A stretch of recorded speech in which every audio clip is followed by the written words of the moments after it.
Hello everyone. नमस्ते, सलाम। कैसे हैं आप सब? आई होप आप सब ठीक ही होंगे। और आज जो ना मैं आप लोगों को ये सब बताऊंगी कि मैं कौन हूँ, कहाँ से हूँ, और यूट्यूब पे जो है वो मैं क्यों आ गई हूँ, मतलब सोशल मीडिया पे मैं क्यों आई हूँ। तो मैं आपको बता दूं, मेरा नाम है यशिका और मैं जो हूँ वो हिमाचल के एक छोटे से डिस्ट्रिक्ट हमीरपुर से हूँ। पढ़ाई लिखाई जो है ना मेरी वो हिमाचल में ही हुई है, मतलब डिस्ट्रिक्ट हमीरपुर में ही हुई है। बहुत छोटा सा डिस्ट्रिक्ट है हमारा। और मेरे जो है ना पेरेंट्स नहीं है, मम्मी पापा जो है वो मेरे नहीं हैं। हम तीन भाई बहन हैं। मतलब मैं सबसे छोटी हूँ, बड़ी बहन है, उससे छोटा भाई है, फिर मैं हूँ तीसरे नंबर की। और मतलब सबकी शादी हो गई है। मेरी शादी जो है ना 2008 में हुई थी। और तब से जो है मैं इधर देहरादून में ही रह रही हूँ। और शादी जो है वो कैसे हुई तो मैं आपको बताऊंगी। मतलब जो मेरे हस्बैंड है ना, इनकी जो बुआ है वो मेरी दादी की भाभी भाभी है, मतलब। तो उन्होंने ही हमारा रिश्ता लगाया था, तो इसीलिए ये लोग जो है ये बहुत सालों से मतलब इधर ही रहते हैं देहरादून में। और मैं आपको बताऊं तो मैं मतलब 5-6 साल की रही होंगी।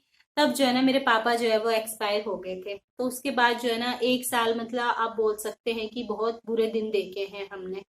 क्योंकि जैसे आप समझ मतलब 3 बच्चे, मम्मी दादा दादी भी थे उस टाइम पे। 5 साल, 5 5 साल की होंगी, 5 या 6 साल की होंगी, क्योंकि मुझे ना अपने पापा की मतलब हम डैडी बोलते थे, इसलिए डैडी ही मतलब मुंह से निकलता है। तो मुझे उनकी ज्यादा ना शक्ल भी याद नहीं है, ऐसे धुंधली धुंधली सी मतलब उनका चेहरा मुझे याद है, मैं बहुत छोटी थी। तो मतलब वो गवर्नमेंट जॉब में थे और सरकारी जॉब में थे ना वो। तो मम्मी को जो है वो उन्हीं की जॉब मिली थी, पर उसमें मतलब 1 साल लग गया था। तो 1 साल मतलब हमारा आप समझ सकते हैं कि बहुत मतलब बुरा कठिन भरे दिन थे वो। और क्योंकि कमाने वाले वो ही थे, उन्हीं के पैसों से घर चलता था। तो फिर मतलब पेंशन भी लगी थी, लेकिन उसमें ना 5-6 महीने तो लग ही गए थे, और नौकरी लगने में, मम्मी को जॉब लगने में 1 साल लग गया था पूरा। तो हम मतलब मैं ना किसान फैमिली से हूँ। तो मतलब भैंस वगैरह होती थी हमारी, तो शाम जैसे दूध से ही मतलब खर्चा चलता था। मतलब शाम का दूध तो अपना यूज के लिए रख लेते थे, लेकिन जैसे जो सुबह मॉर्निंग का दूध होता है ना भैंस का, तो वो मतलब मेरे दादाजी बेचने जाते थे, तो बस उसी से जो है हमारा घर खर्च चलता था उस टाइम। मतलब बहुत दिक्कत आप बोल सकते हैं, दिक्कत वाले दिन देखे हैं। फिर उसके बाद जो है मम्मी को जॉब लग गई, तो सब सही हो गया। फिर सब सही चलता रहा। फिर जो है ना बुरे दिन पता कब स्टार्ट हुए? 2007 से। फिर जो है 2007 में ना, तब तक मतलब दादा दादी भी इतने बूढ़े नहीं थे, मतलब ठीक थे, मतलब घर का काम कर लेती थी मेरे। मतलब भैंस भैंस भी पाली हुई थी मेरी दादी ने। मम्मी तो जैसे जॉब करने लग गई, तो उनके पास तो टाइम होता नहीं था। मम्मी ना ज्यादा पढ़ी लिखी नहीं थी, 3-4 क्लासें ही पढ़ी थी। तो उनको मतलब उसी हिसाब से फिर मिला था ना नौकरी, बस ये है कि नाम वगैरह अपना जो भी होता है। और फिर 2007 में जो है ना मेरी दादी को पैरालाइज हो गया। तो फिर वही फिर दोबारा जैसे बीमारियां बहुत बुरी होती है ना, बीमारियां जब घर में लग जाती है, तो फिर मेरी दादी को पैरालाइज हो गया। फिर उसके बाद से है ना उनको इंजेक्शन लगाया तो वो सही हो गए।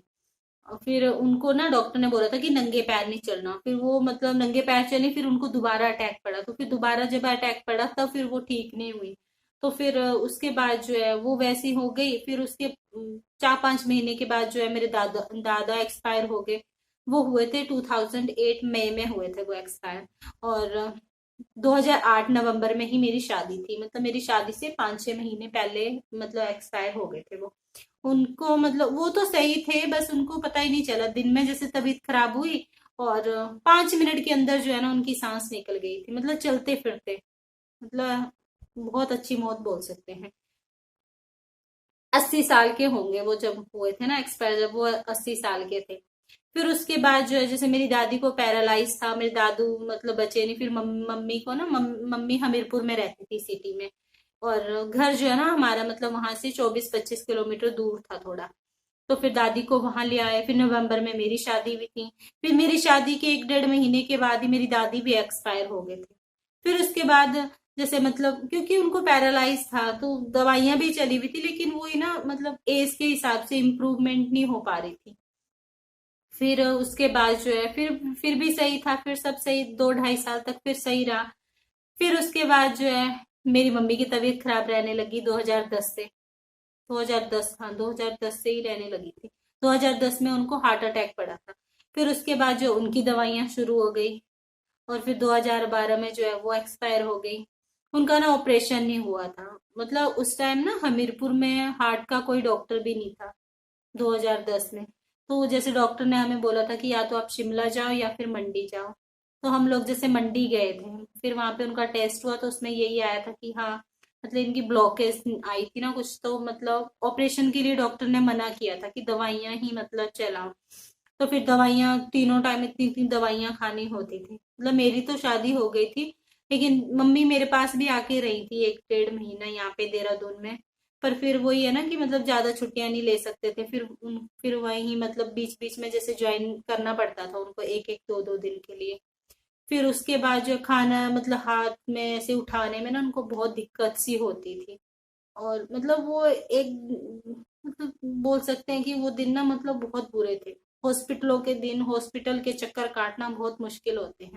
मतलब पता नहीं चलता था कब उनकी तबीयत खराब हो जाती थी, फिर एडमिट करवाना पड़ता था। तो भाई था, शादी हुई नहीं थी उस टाइम। मेरे भाई की शादी 2011 दिसंबर में हुई थी।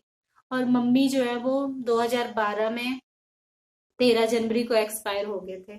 मैंने जो है ना लास्ट बार अपनी मम्मी से 11 जनवरी को बात करी थी। उस दिन फ्राइडे था और मुझे आज भी याद है, मैंने दिन में बात करी थी मम्मी से। मैं मतलब अपनी मम्मी की ना बहुत क्लोज थी, क्योंकि जैसे पापा मतलब जल्दी एक्सपायर हो गए थे, डैडी, जब मैं छोटी थी। तो उसके बाद मैं अपनी माँ के साथ ही रही। जैसे मतलब मेरा भाई ना दादू दादी के भी क्लोज था, क्योंकि जैसे जब मम्मी की जॉब लगी तो मैं उनके साथ रहती थी और वो ना दादू दादी के साथ रहता था। तो मतलब मैं और मम्मी वहां सिटी में रहते थे और वो लोग 24-25 किलोमीटर दूर रहते थे गाँव में। मतलब सैटरडे संडे तो हम लोग चले जाते थे। पर वही है ना मतलब, फिर 2012 से 1 डेढ़ महीना मैं वहां रही और फिर उसके बाद जो है मैं इधर आ गई। फिर उसके बाद ना एक मन जो है ना वो एक पत्थर मतलब कठोर जैसा हो जाता है। अब जैसे अगर मैं कहीं जाती हूँ ना, कोई जैसे एक्सपायर वगैरह होता है, तो मुझे ना अपने ही मतलब दिखने लग जाते हैं। तो मुझे उनका नहीं होता, मुझे मतलब ऐसे खुद का ही मतलब दिखने लग जाता है। तो मैं जाने नहीं चाहती हूँ, सच कहूँ तो मेरी ना हिम्मत नहीं होती है। फिर उसके बाद जो 2014 में मेरा बच्चा आया, मतलब मैं माँ बनी, मेरा बेटा। फिर उसके बाद जो मैं उसके साथ बिजी रहने लग गई। और अब जो है बस इसको ना बंद ही रखती हूँ, इतना ही बताती हूँ, फिर कभी बताऊंगी। और आपको ये बताती हूँ कि मैं जो हूँ वो यूट्यूब पे क्यों आई। ये वाली सैड वाली स्टोरी जो है ना, इसको बंद कर देती हूँ। वैसे बताने को तो बहुत कुछ है, लेकिन वो ये ना कि आप सारा तो नहीं बता सकते, कुछ कुछ ही बता सकते हैं। तो मैं आपको बताऊं तो मतलब मैं क्यों आई हूँ यूट्यूब पे। तो मैं मतलब जैसे 17-18 से ना मैं लोगों के वीडियोस देखती थी, तो मुझे अच्छे लगते थे। तो मेरा भी मन करता था कि मैं भी ऐसे मतलब ब्लॉग्स बनाऊं। तो फिर मैं क्या करती थी, बनाती थी, एडिट वेडिट करके सेव करके ना खुद ही बना बना के खुद ही देखती रहती थी।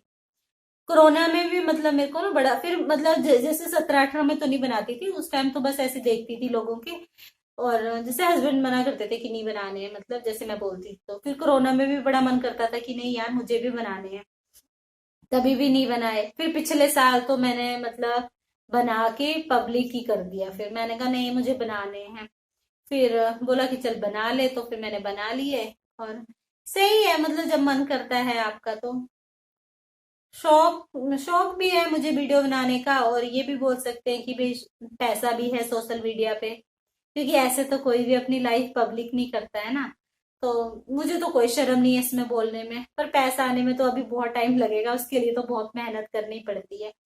तो अगर अपनी लाइफ पब्लिक कर रहे हो और साथ में पैसा मिल रहा है तो क्या बुरा है, इसमें तो कोई शर्म नहीं है। मेहनत कर रहे हैं तो उसका मेहनत का फल मिल रहा है।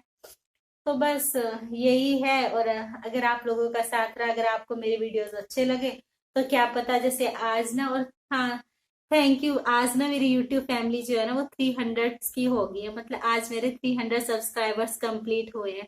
तो उसके लिए आप लोगों का बहुत बहुत धन्यवाद, थैंक यू। और मैं तो अभी खैर घर घर का ही दिखाती हूँ, बाहर का कुछ भी नहीं दिखाती हूँ। अपना ही काम काम कुम दिखाती रहती हूँ, झाड़ू पोछे, अपने बच्चे का भी नहीं दिखाती हूँ ज्यादा, क्योंकि जैसे बेटा भी ना जब बोलता है कि मेरा रिकॉर्ड कर लो तब मैं कर लेती हूँ, नहीं तो मैं नहीं करती। कि जब वो मना करता है तब मैं नहीं करती उसका रिकॉर्ड, फिर मैं ऐसे नहीं करती ना। जब जैसे एडिट भी करती हूँ ना, तो फिर बाद में जैसे देखता है तो वो अगर मना करता है कि मम्मी मेरा यहाँ से हटा दो, तो फिर मैं उसका हटा देती हूँ। मतलब मैं खुद का ही दिखाती रहती हूँ, मैं खुद का जो मैं काम करती हूँ वो दिखा देती हूँ। और जब जैसे फिर है ना, इसीलिए हो जाता है। जैसे अभी जैसे मैंने 4-5 दिन से कोई वीडियो नहीं बनाया, तो फिर वो इसीलिए हो जाता है ना, जैसे कि अब जैसे ज्यादा बढ़ जाएंगे तो क्या पता ये लोग भी आने लग जाए वीडियोस में। अभी तो खैर मना करते हैं, तो फिर मैं अपने फिर वही हो जाता है ना, थोड़ा सुस्तपन सा भी आ जाता है कि जब मतलब कम देखते हैं बोल सकते हैं तो। और बस वैसे तो सब ठीक ही है। बस तो मैं यही बोल सकती हूँ कि मतलब शौक भी है, और शौक के साथ जो है वो पैसा भी है। इसमें शर्म क्या है बोलने में, अगर है तो है। मतलब हर कोई आजकल पैसे के लिए मेहनत कर रहे हैं, तो पैसा भी आए तो क्या गलत है इसमें। क्योंकि वो बोलते हैं ना कि शर्म जो है ना वो चोरी करने, चोरी डकैती की होती है, मेहनत करने की कोई शर्म नहीं होती है। और घर से अगर हो रहा है तो क्या बुरा है, कुछ गलत तो दिखा नहीं रहे हैं, अपना ही दिखा रहे हैं, घर का काम दिखा रही हूँ। अभी तो सिर्फ मैं अपना घर घर का मतलब बाहर का मैं कोई वीडियो नहीं बनाती हूँ। और फिर उसके बाद जो है बस अब आप लोगों के सामने फिर क्या हुआ कि मेरे को ना जैसे 2017-18 18 से ना मैं ब्लॉग्स देखती थी जैसे लोगों के, तो मेरे को भी मतलब मन होता था कि मैं भी अपने वीडियोस बनाऊं। पर फिर मैंने बनाए नहीं, क्योंकि वही ना मतलब घर से जैसे मना करते हैं। मतलब हस्बैंड जैसे मना किया, पापा तो बहुत अच्छे हैं, जो मेरे ससुर है ना वो बहुत अच्छे हैं। मतलब उनकी तरफ से कोई मना नहीं था, लेकिन वही हस्बैंड ने ही मतलब मना किया कि नहीं बनाने हैं खाने में। उनका कुछ नहीं होता, लोग ऐसे लिख के जाते हैं ना उटपटांग, तो उसी वजह से मतलब वो होता था कि भाई नहीं बनाने हैं, मतलब ऐसे लोग कुछ कुछ लिख के चले जाते हैं। तो मैंने कहा नहीं मुझे बनाने हैं, तो फिर बस। और जैसे कुछ लोग, अभी मेरे को तो ऐसा कुछ नहीं लिखा किसी ने, मतलब मेरे को तो अच्छा अच्छा ही लिख के जाते हैं। वैसे तो मेरे को कमेंट्स आते नहीं है, लेकिन जो भी आते हैं जैसे इक्का दुक्का तो उसमें अच्छा ही लिखा होता है। और बस शौक तो नहीं, शौक भी बोल सकते हैं, और मतलब पैसे के लिए भी। इसमें शर्म, मुझे तो कोई शर्म नहीं लगती कि ये बोलना कि हाँ मतलब शौक भी है, और शौक के साथ जो वीडियोस बनाने का शौक भी है, और मतलब पैसा भी है। वैसे मेरे वीडियोस में तो अभी तक कोई नहीं आता है, मतलब मेरा बेटा जैसे, हस्बैंड को तो कभी आना ही नहीं होगा। उनको इतना वो नहीं है ना मतलब इस सब का। पर जैसे बेटा है वो कभी आ जाता है, उसका मूड होता है, तो फिर जब जैसे वीडियो एडिट करती हूँ तो जैसे वो भी देखता है ना पहले, तो अगर बोलता है कि मम्मी नहीं मेरे को हटा दो, तो फिर मैं हटा देती हूँ। जितना वो बोलता है रखने को तो फिर मैं उतना रख लेती हूँ। मतलब मैं ये नहीं करती हूँ कि हाँ। और बाहर का भी अभी मैं कुछ शूट नहीं करती हूँ, क्योंकि दिखाऊंगी धीरे धीरे। मेरे को लगता है ना कि 1000-1500 जैसे हो जाए ना यूट्यूब फैमिली, तो उसके बाद जो है ना जैसे बाहर भी जाऊं तो मतलब फिर वीडियोस बना लूं। क्योंकि मेरे को ना ऐसे शर्म सी लगती है कि कोई पूछेगा कि वीडियो क्यों बना रहे हो, तो क्या बोलूंगी कि अभी ऐसे मतलब 300 ही लोग हैं, तो फिर शर्म सी आ जाती है ना। जैसे 1000-1500 हो तो फिर हम बोल सकते हैं कि भाई नहीं, मतलब इतनी फैमिली है, मतलब इतने सब्सक्राइबर्स हैं, तो इसलिए मैं वीडियोस बना रही हूँ। और बोलने को तो सच कहूँ बहुत कुछ है, पर वही है ना कि आप सोच समझ के बोलते हो। और बस और क्या बोलूं। तो वीडियो में अगर आपको कुछ भी अच्छा लगा हो तो प्लीज चैनल को सब्सक्राइब जरूर करना। Thanks for watching. Bye bye.